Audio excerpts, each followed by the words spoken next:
ہم کافی نوجوانوں سے ملتے ہیں اور یہ دو بیسک سوالات بہت ضروری ہیں سمجھنا.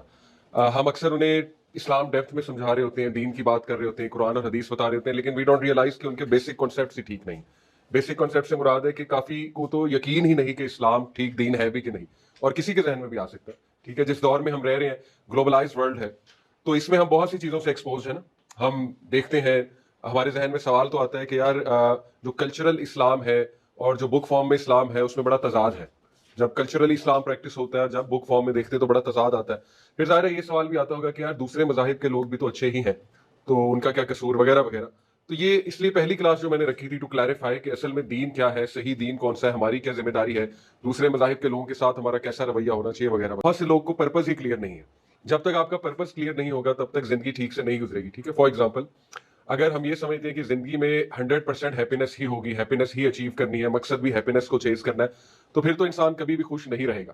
جیسے بانو قدسیہ کا ایک جملہ ہے، اور دو جملہ کچھ زیادہ ہی پیسمسٹک ہے لیکن کسی حد تک بات ٹھیک ہے. بانو قدسیہ جو شفاق احمد کی وائف تھی، ان کا ایک جملہ ہے کہ انسان غم کی گرفت سے کبھی نہیں نکلتا، خوشی تو تھکان اتارنے کا نام ہے.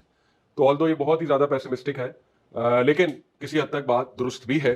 ریئلسٹک ہو کے لائف گزارنی چاہیے. ٹھیک ہے، وہ میرا سیکنڈ کلاس کا یہ مقصد تھا کہ اللہ نے جب بتا دیا کہ میں آزمائش لوں گا اس دنیا میں، تم آزمائے جاؤ گے اور ہر ایک کی ڈفرینٹ آزمائشیں ہیں.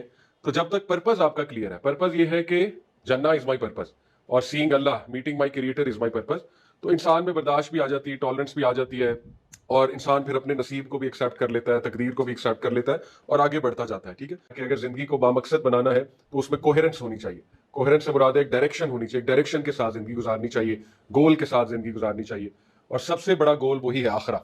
جب تک وہ گول زندہ ہے تب تک انسان آگے جی لے گا اور بہت اچھے سے جی لے گا. ٹھیک ہے، آپ کو میں نے بتایا تھا کہ دیکھیں یہ گول اتنا بڑا ہے، اتنا کمال ہے کہ چھوٹے چھوٹے گولز اگر نہ بھی اچیو ہوں تو بندہ بالکل ڈپریشن میں نہیں جائے گا. تھوڑا سا اس کو غم ہوگا عارضی طور پہ، لیکن بعد میں وہ کم بیک کر لے گا کیونکہ اسے پتہ ہے کہ یار یہاں نہ ملا تو وہاں مل جائے گا. تو یہ اتنا زبردست کانسیپٹ ہے ہمارا آخرت کا جو کانسیپٹ ہے. اب سوچیں جن کا صرف دنیا ہی اصل زندگی ہے، دنیاوی گولز ہی اصل گولز ہیں، تو ان کے ڈپریشن میں جانے کے زیادہ چانسز ہیں. مثال کے طور پہ کوئی CSS کرنا چاہتا ہے، نہ ہوا، سو واٹ. ٹھیک ہے، اب کیا ہوگا؟ اگر تو وہی واحد گول تھا پھر تو لائف از اوور، پھر تو زندگی ختم ہو گئی کیونکہ وہ گول ہی وہ تھا. اسی طرح اگر کسی نے مثال طور کسی سے شادی کرنی ہے، اب اللہ نوز بیسٹ ہوگی کہ نہیں ہوگی، سپوز نہیں ہوئی، پھر کیا؟ گول وہی تھا تو لائف ختم. اور بہت سے لوگ کر لیتے ہیں ختم کیونکہ ان کا واحد گول ہی وہ ہوتا ہے زندگی کا. ٹھیک ہے، اسی طرح کسی یونیورسٹی میں ایڈمیشن لینا تھا، MBBS کرنا تھا، یا مثال کے طور پہ کوئی جاب کرنی تھی، سپوز نہ ہوئی، سو پھر کیا کریں گے؟ تو آپ سمجھ رہے ہیں میری بات کہ اصل میں یہ تو چھوٹے چھوٹے گولز ہیں، مل جائیں الحمدللہ، نہ ملیں تو بھی الحمدللہ. اصل مقصد ہے زندگی یہاں پہ گزارنا، اچھے سے گزارنا، پرہیزگاری سے گزارنا، اپنے بیسٹ ایٹریبیوٹس کو باہر نکالنا اور آخرت کی امید کرنا. اصل بات تو یہ ہے نا. تو اصل گول جب تک زندہ ہے زندگی بامقصد ہے. جب اصل گول مر گیا تو پھر ڈپریشن ہے، سیڈنس ہے، ایمپٹینس ہے، پھر یہ زندگی بہت تنگ ہو جائے گی. اور اللہ نے وارن کیا بھی ہمیں سورہ طٰہٰ میں، کہا نا ومن اعرض عن ذکری فإن له معیشۃ ضنکا، جو کوئی بھی میری انسٹرکشن سے آراز کرے گا.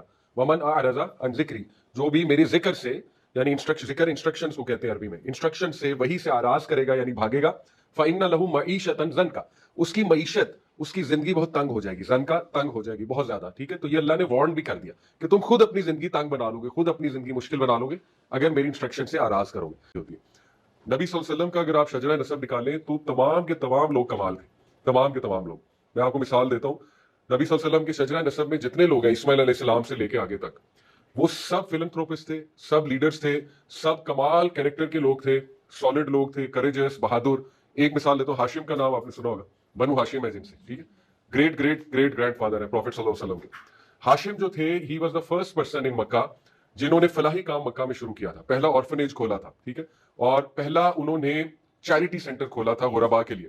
مکہ میں بہت ڈراؤٹ، بہت فیمن اور بہت جو ہے وہ پانی کی قلت تھی، کیونکہ زمزم کا کنواں تو بعد میں دریافت ہوا نا، عبد المطلب نے دریافت کیا. زمزم کا کنواں بیچ میں گم ہو گیا تھا، اس کے بعد عبد المطلب نے، جو نبی صلی اللہ علیہ وسلم کے دادا تھے، انہوں نے دریافت کیا تھا زمزم کا کنواں. ٹھیک ہے، تو ہاشم جو تھے انہوں نے 2 سفر رکھے تھے، ایک ونٹر میں ایک سمر میں، جس کا قرآن میں کہاں ذکر ہے؟ لإیلاف قریش ایلافہم رحلۃ الشتاء والصیف. اللہ تعالیٰ قریش کو اپنی فیورز یاد کرا رہا ہے کہ یاد کرو قریش والوں کہ میں نے تم پہ کرم کیا، اور تمہارے جو 2 سفر ہوا کرتے تھے، ایک ونٹرز میں اور ایک سمر میں، سورہ قریش میں اس کا ذکر ہے. ٹھیک ہے، جس سے تم لوگوں نے بڑا کمایا اور تم لوگوں کو کھانے کو ملا، پینے کو ملا. تو یہ 2 سفر کی انیشیشن ہاشم نے کی تھی، نبی صلی اللہ علیہ وسلم کے جو گریٹ گریٹ گرینڈ فادر تھے. اور ان 2 سفروں کا مقصد بہت نیک تھا.